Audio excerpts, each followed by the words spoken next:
Vremenima, kada izuzetno veliki broj osoba konzumira meso na raznim vrstama perspektiva. Od mesnih proizvoda, prerađevina do standardnog mesa i ono što se danas najviše koristi, a to je industrijama najbitnije, mi sve što konzumiramo to su meso od samih mišića. I ono što je zapravo problem i što ću vam ja reći, što istraživanja definitivno pokazuju.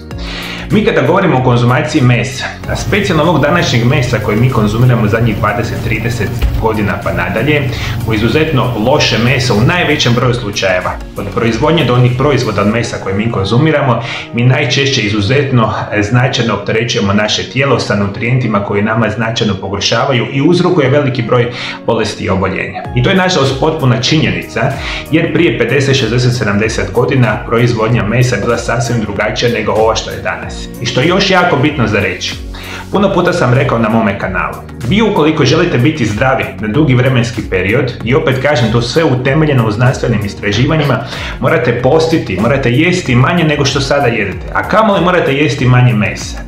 I mi kada govorimo o mesu, uvijek tražimo da meso bude organskog podrijetla ukoliko je ikako moguće, ali ukoliko to nije moguće, morate se pomeriti i sa mesom koje je nažalost tako kako je, ali ga morate redovito u manjim intervalima ubacivati tijekom jednog tjedna. Međutim, vama meso ni slučajno ne treba svaki dan. Ajde, molim vas, vodite mi računa o tome. Moja osobna preporuka za sve vas će biti, ukoliko imate 7 dana u tjednu, da 3 dana u tjednu jedete potpuno kao vegetarijanci, jer glavni režim prehrane i glavna namirnica koju trebate konzumirati biti će, dakle, apsolutno povrće.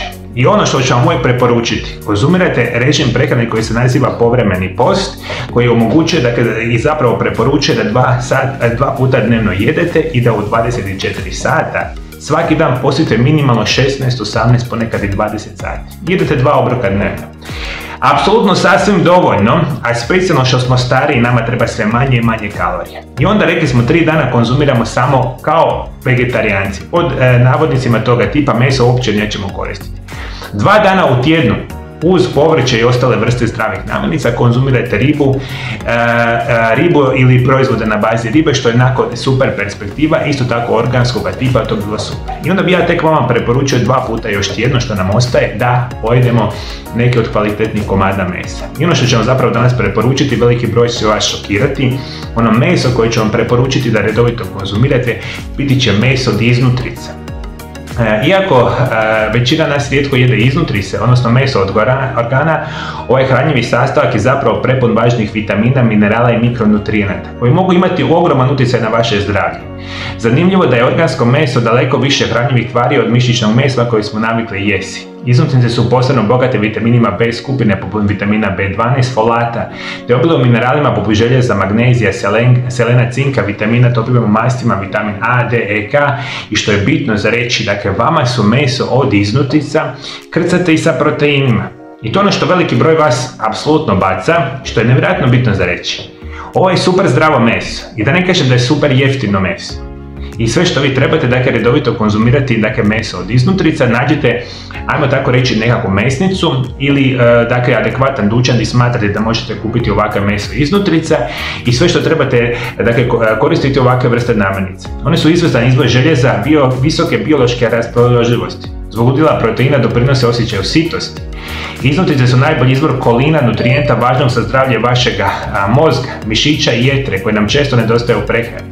Cijena iznutrica je apsolutno prihvatljiva i vi kada koristimo, dakle, meso od iznutrica, ono što ću vam preporučiti, veliki broj vas zna, to vam je recimo jetra, srce, recimo jezik. Vi kada koristite meso iznutrica, dakle, isto možete koristiti recimo bubrege, apsolutno recimo želudac i ostale, dakle, vrste, dakle, mesa od unutarnjih organa, što veliki broj vas apsolutno, dakle, baca i ne konzumira. Vjerujte, nekad u davno prošlosti to je bilo savršeni, ajmo tako reći, nutritivni sastojak svake naše prehrane. Međutim, rekao sam, današnja industrija nama nameću da konzumiramo hranom kako oni žele, a mi ovakve vrste namirnica koje su super zdrave, mi jednostavno izbacujemo iz svoje svakodnevne prehrane. Dakle, htio sam reći za danas, dakle, meso od iznutrica, još ako su organskog podrijetla, to može biti govedina, piletina, puretina, svinjetina, što god toga tipa, nađite, idete, konzumirajte. Možete ga napraviti na perfektne zdrave načine i nemojte se sekirati da je vama netko rekao za nekakav kolesterol ili šta god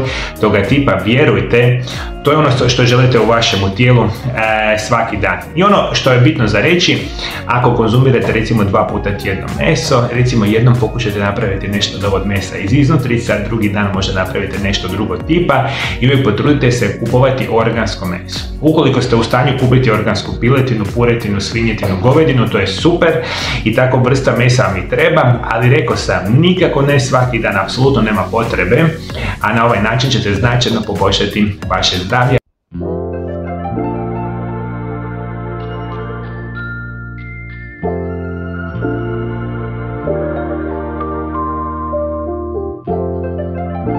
Vi, ukoliko sada pogledate recimo ovdje dole ispod video zapisa, vidjet ćete da postoje 4 mogućnosti, odnosno 4 razine pridruživanja našemu kanalu.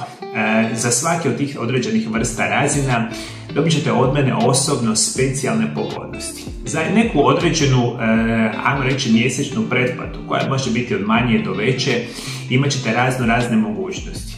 Od da ćete dobivati specijalne značke vrijednosti, do specijalnih emojija. Ono što ćete u velikom broju slučajeva dobiti, što je ja mislim jako interesantno, dobit ćete specijalne video zapise i uvede u moj život samo za vas koji ste članovi ovoga kanala. Ove video zapise nitko drugi neće gledati osim vas i puno drugih pogodnosti možete pročitati naravno dole ispod video zapisa.